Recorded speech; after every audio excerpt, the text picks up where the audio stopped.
Sulat niya sa maong mga versikulo. I have told you this while I am with you. That is verse 25. Verse 26. The Advocate, the Holy Spirit, that the Father will send in my name, He will teach you everything and remind you of all that I told you. Ano na hindi makita, balik na po nato, remembrance. Remembering, ano man, the Spirit will teach everything and remind. No? Muna ang continuous ang pagtulunan. Kaya ang Espiritu ipadala, aron ka maka inomdom, maka balik lang taon, o makasabot usap. That is the role of the Spirit according to this verse. Okay? It is being sent in order for us to teach and to remind. Aron ato nga mahinumduman, remembering. That's why it's reminder, remind. Okay, verse 25. I have told you this. So this is not the only place na gigamit sa Ebanghelyo ni San Juan.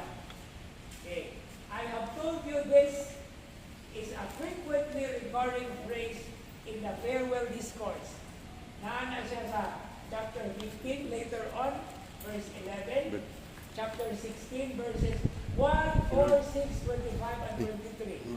No? So sa chapter 16, kapila na balik-balika, kalima.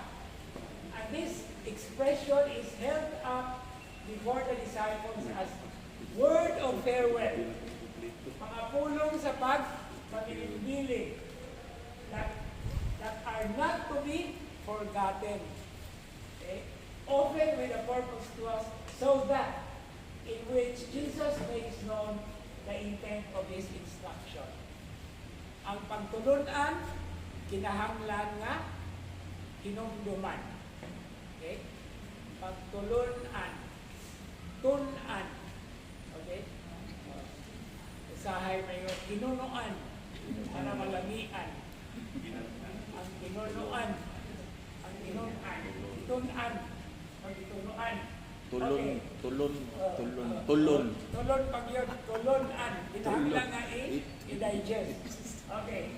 Now, iyang gidungagan og ingon, while I am with you. Kung sa may masabot anak. Okay. This expression is added to indicate that this instruction to His disciples is coming to an end. Okay? Connected with His earthly existence. Ang iyang pagtulunan, adunay matapos. No?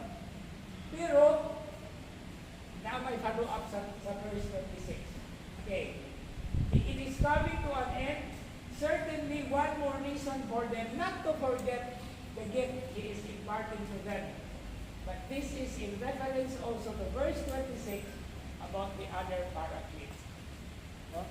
So, kini bang punto din, nindot kayo ni nato tanawon from the human point of view. No? Ang pagkatawhanon ni Jesus, tao mo po siya, di ba? Tao o Diyos po siya. Sa iyang paghatag og farewell, sakit sa kuya ito iyang lunghan. Muna nga iya dyan siguro nga masisil sa alimpatakan sa kasing-kasing sa mga tinunan. Muna bang, ay, dyan ko yung talinti. No? It is kept on, he kept on repeating this. And that is the demagogical process or approach. Repetition. Ano na itang kahitungduman? So ayaw mong kabalaka kung magbalik-balik ang pari o mahinumdum ninyo. O magbalik-balik pari ang homily. Pero usara man po yung rason anak ko nagbalik-balik ang homily. Wala nang andan si Padre.